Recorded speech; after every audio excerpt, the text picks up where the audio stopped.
present the 44th President of these United States, Barack Obama.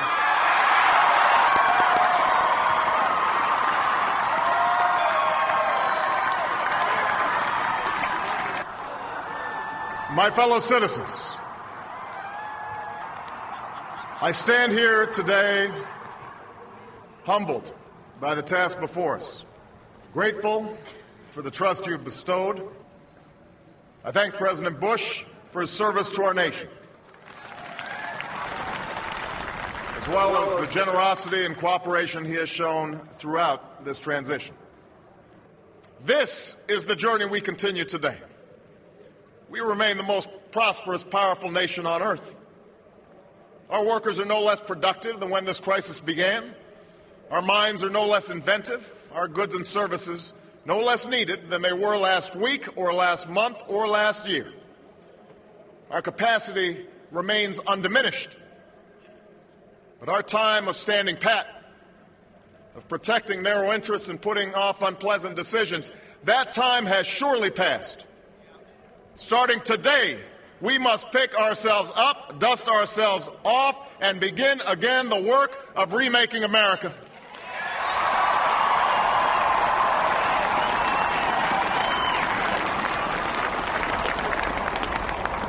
For everywhere we look, there is work to be done. The state of our economy calls for action, bold and swift, and we will act, not only to create new jobs, but to lay a new foundation for growth. We will build the roads and bridges, the electric grids and digital lines that feed our commerce and bind us together.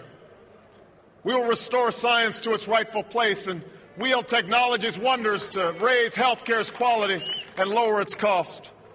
We will harness the sun and the winds and the soil to fuel our cars and run our factories, and we will transform our schools and colleges and universities to meet the demands of a new age.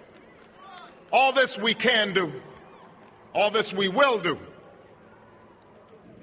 What the cynics fail to understand is that the ground has shifted beneath them, that the stale political arguments that have consumed us for so long no longer apply.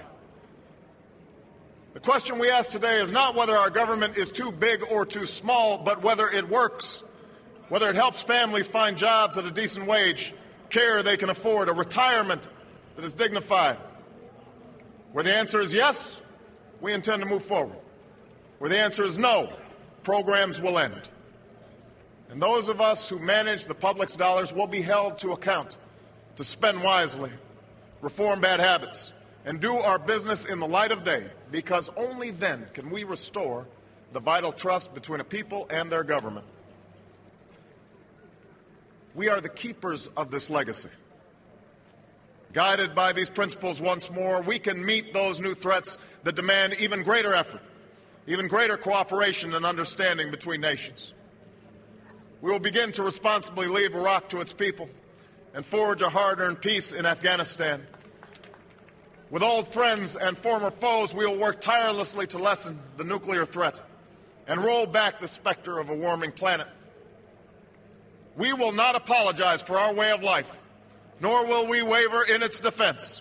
And for those who seek to advance their aims by inducing terror and slaughtering innocents, we say to you now that our spirit is stronger and cannot be broken. You cannot outlast us, and we will defeat you. To the Muslim world, we seek a new way forward based on mutual interest and mutual respect.